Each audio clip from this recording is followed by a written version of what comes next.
লাবু, এই লাবু, কি রে মা, ভাত খাবি না? আয় তাড়াতাড়ি, বেলা হয়ে গেল তো। মায়ের ডাকে সাড়া দেওয়ার সময় নেই লাবণ্যর। সে তখন ঝিমলির বাড়িতে পুতুলের বিয়ে নিয়ে ভারী ব্যস্ত। বর পুতুলকে বসানো হয়েছে, এখন বউ পুতুলকে ধরে ধরে 7 পাক ঘোরানো হবে। 7 পাকে 7 জন্মের বাঁধনে বাধা পড়বে বর বউ। ভারী মজা লাগে লাবণ্যর এই বিয়ে বিয়ে খেলাটা। সীমা দিদির বিয়ে দেখার পর থেকেই এই ব্যাপারটা আরও বেশি করে ভালো লাগে। সীমা দিদি যখন কনের সাজে সেজেগুজে বসেছিল, কি সুন্দর যে লাগছিল দেখতে। ঝলমলে শাড়ি, গয়না, চন্দন, ফুলের মালায় সেজে বসে থাকা সীমা দিদির দিক থেকে তো চোখ ফেরাতেই পারছিল না লাবু। বিশেষ করে সীমা দিদির পরনের ঝকঝকে লাল বেনারসিটা চুম্বকের মতো টানছিল ওকে। একটা লাল বেনারসির বড্ড লোভ ওর সেই থেকে। বিয়ের অনুষ্ঠানে 7 পাক থেকে শুরু করে মালা বদল, শুভদৃষ্টি, সিঁদুরদান সবই বড় বড় চক করে দেখেছিল 8 বছরের লাবণ্য। ঠিক এরকম করে বউ সাজার ইচ্ছে হয়েছিল ওরও, কিন্তু মা বলেছে বড় না হলে বউ সাজা যায় না। কবে যে লাবু বড় হবে আর এমন সুখের দিন আসবে ওর জীবনে। নতুন লাল বেনারসিতে সেজেগুজে ঘর আলো করে বসে থাকবে লাবু, আর ঘর শুদ্ধ সবাই হাঁ করে তাকিয়ে থাকবে ওর দিকে। ভাবনাটিতে পুলক জেগে উঠে বালিকার মনে। কনে পুতুলকে নিজের মনের মতো করে আজ সাজিয়েছে লাবু। 7 পাক ঘোরাতে ঘোরাতে মুগ্ধ হয়ে কনে পুতুলের দিকে তাকিয়েছিল। কই গেলি রে লাবু, আয় না রে মা, খেতে দিয়েছি তো। ওই মা আবার ডাকছে। ইচ্ছে না থাকলেও মায়ের বকুনির ভয়ে বিয়ে অসমাপ্ত রেখে বাড়ির দিকে ছুটল লাবু। ধর্মড়িয়ে উঠে বসল লাবণ্য। এটা কোথায় শুয়ে আছে ও? পায়ের কাছে জানালার কাচের বাইরে আবছা অন্ধকার জমে উঠেছে। ঘরের ভেতরেও হালকা অন্ধকার। এটা কোন জায়গা? মা কোথায়? খেতে ডাকছিল যে একটু আগে। খুব খিদে পেয়েছে লাবণ্যর, পেটে মোচড় দিচ্ছে খিদের চোটে। ঘুমের ঘোর ধীরে ধীরে কেটে যেতে থাকলো। আস্তে আস্তে সব মনে পড়ে যেতে লাগলো। লাবণ্য নিজের শ্বশুর বাড়িতে নিজের শোবার ঘরেই শুয়ে আছে। সকাল 11টা থেকে এই ঘরেই বন্দি হয়ে আছে। কিচ্ছু খাওয়া হয়নি সারাদিন। কাঁদতে কাঁদতে, খিদের জ্বালা সহ্য করতে করতে কখন ঘুমিয়ে পড়েছে বলতেই পারে না। লাবণ্যর জীবনে সেই সুখের মুহূর্তটা এসেছিল মাস 6 আগে, যেদিন সত্যি সত্যি লাল বেনারসিতে কনের সাজে ঘর আলো করে বসার সুযোগ পেয়েছিল। কলেজ পেরোতেই মেয়ের বিয়ে দিতে ব্যস্ত হয়ে পড়েছিলেন বাবা মা। লাবুরও আপত্তি ছিল না কোনো। লোকে বলে জন্ম মৃত্যু বিয়ে 3 বিধাতা নিয়ে। কে কার সঙ্গে 7 জন্মের বাঁধনে বাধা পড়বে এসব নাকি ওপর থেকে ঠিক হয়ে আসে। কিন্তু লাবুর বেলায় এই 7 জন্মের বাঁধন যে এমন ফাঁস হয়ে গলায় চেপে বসবে বুঝতে পারেনি আগে। বিয়ে ঠিক হয়ে যাবার পর একটা প্রজাপতির মতোই খুশিতে উঠছিল লাবু। সুদর্শন ছেলে, ভালো চাকরি, ভালো ঘর সবই তো ছিল, কিন্তু এত ভালোর আড়ালে যে একটা কুৎসিত কীট বাসা বেঁধেছিল জানতেই পারেনি। টুসটুসে পাকা আম অথবা চকচকে বেগুনের ভেতরেও যেমন পোকা লুকিয়ে থাকে, লাবুর রঙিন সুখের আড়ালেও তেমন লুকিয়েছিল কুৎসিত দর্শন এক পোকা। সেই পোকা এখন একটু একটু করে কুড়ে কুড়ে খাচ্ছে লাবুর সুখ। লাবুর বর অনুপম উচ্চপদস্থ সরকারি কর্মচারী, ছেলে হিসেবে একটু দামি। বিয়ে ঠিক হবার পর লাবুর কেরানি বাবা বলেছিলেন, লাবুর জন্য এমন ছেলে 1000 খুঁজলেও পেতাম না। আমার লাবুর কপাল ভালো যে এমন একটা ছেলেকে স্বামী হিসেবে পাচ্ছে। লাবু গৌরববোধ করেছিল নিজের এহেন সৌভাগ্যের কারণে। ওর মনে তখন কনে সাজার সুখ স্বপ্ন। বিয়ের কেনাকাটার সময় ও আগে থেকেই বলে দিয়েছিল লাল রঙের বেনারসিই চাই। বিয়ের দিন লাল বেনারসি আর গয়নায় সেজেগুজে রাজেন্দ্রাণীর মতোই বসেছিল লাবু। এতদিনের স্বপ্ন পূরণ হয়েছে বলে খুশির অন্ত ছিল না ওর। শ্বশুরবাড়িতে পা রাখতেই লাবুর সেই খুশি মিলিয়ে গেল বুদবুদের মতো। বিছানায় জড়সড় হয়ে বসে থাকা লাবণ্যর গলার হার, কানের দুল, হাতের বালা নেড়ে চেড়ে দেখতে দেখতে শাশুড়ি সবাইকে শুনিয়ে শুনিয়ে বললেন, কিচ্ছু চাইনি আমরা, শুধু বলেছিলাম মেয়েকে সাজিয়ে গুছিয়ে দেবেন। তাও কেমন নেড়া করে মেয়েকে পাঠিয়েছে দেখো। যাও বা দিয়েছে এমন হালকা গয়না, বোঝাই যাচ্ছে ফাঁকিবাজি করে খুব কম সোনা দিয়ে বানানো হয়েছে।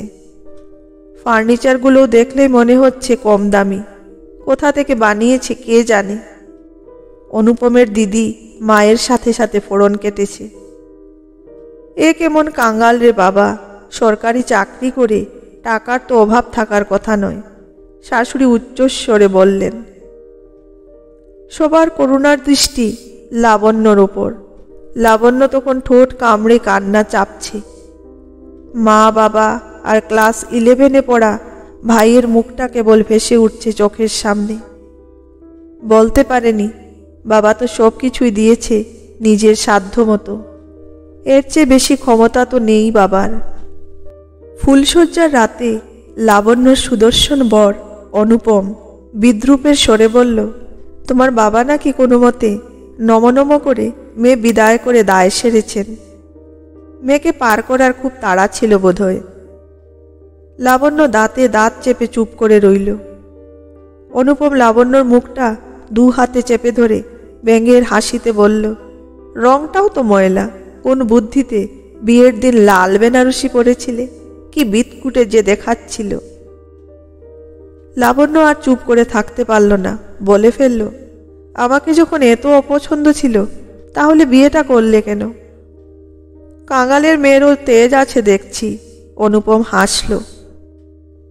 আমার বাবা মোটেই কাঙাল নন, তোমাদের কিছু চাওয়া ছিল তো আগেই বলতে পারতে, ফুঁসে উঠল লাবু। চাইব কেন, আমরা কি ভিখিরি? অনুপম 2 হাতে চেপে ধরেছে লাবণ্যকে। ঝটকা দিয়ে ওকে সরাতে চেয়েও পারল না লাবণ্য। অনুপম ততক্ষণে ভুভুক্ষুর মতো লাবণ্যর শরীরটার উপর ঝাঁপিয়ে পড়েছে। ঝটকা দিয়ে ওকে সরাতে চেয়েও পারল না লাবণ্য। অনুপম ততক্ষণে ভুভুক্ষুর মতো লাবণ্যর শরীরটার উপর ঝাঁপিয়ে পড়েছে। প্রথমেই যে শুধু শরীর চেনে, হৃদয়ের রক্তপাতের খবর সে রাখে না, রাখেনি কখনো। লাল বেনারসিতে রাজেন্দ্রাণীর বেশে সৌভাগ্যের খুঁজে যে পথে যাত্রা শুরু করেছিল লাবণ্য, সেই পথে বিছানো কাঁটারা এবারে বিদ্রূপ করছিল ওর ভাগ্যকে। লাবণ্যর প্রতিটি দিন এখন অপমান দিয়ে শুরু হয়ে অপমান দিয়েই শেষ হয়। যন্ত্রণা আর অপমান দিন দিন অসহ্য হয়ে ওঠে। খোলা আকাশ লাবণ্যকে টানে, ইচ্ছে হয় বেরিয়ে যায় এই সংসার থেকে। কিন্তু তখনই মনে পড়ে বাবার কত টাকা খরচ হয়েছে এই বিয়েটা দিতে। মেয়ের সুখের স্বপ্নে বিভোর মা বাবার হাসি মুখটা মনে করে নিরস্ত করে নিজেকে বারবার। এখানে প্রতিদিন ওকে শুনতে হয়, তোমার বাবা একটা ঠক, জোচ্চোরের অধম। আগে যদি জানতাম তোমরা এমন ছোট লোক, তাহলে এই ঘরে ছেলের বিয়ে দিতামই না। শুনতে শুনতে কোন ঠাসা লাবু ফোঁস করে ওঠে একদিন। কোন আইনে লেখা আছে মেয়ের বিয়ের সময় দামি জিনিসপত্র দিয়ে মেয়ে বিদায় করতে হয়?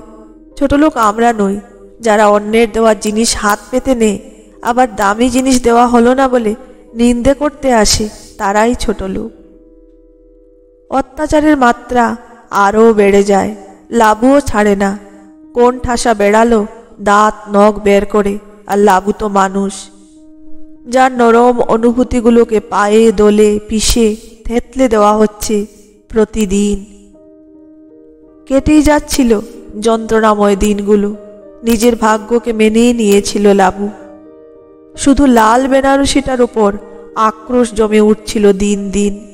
এটাই নষ্টের গোড়া। এর কারণেই লাবুর দুঃখের দিনের শুরু, যার হয়তো শেষ নেই। আজ সকালে প্রচণ্ড মাথা ধরেছিল বলে বিছানায় শুয়েছিল চুপ করে। প্রথমটা শাশুড়ি মা এসে যা নয় তাই বলে অপমান করছিলেন, তবুও লাবু ওঠেনি, জেদ ধরে গেছিল। এরপর অনুপম এসে লাবুকে বিছানা থেকে ঠেলে ফেলে দিয়েছিল। কোথাকার মহারানী তুই, শুয়ে শুয়ে থাকবি আর কাজগুলো আমার মা করবে?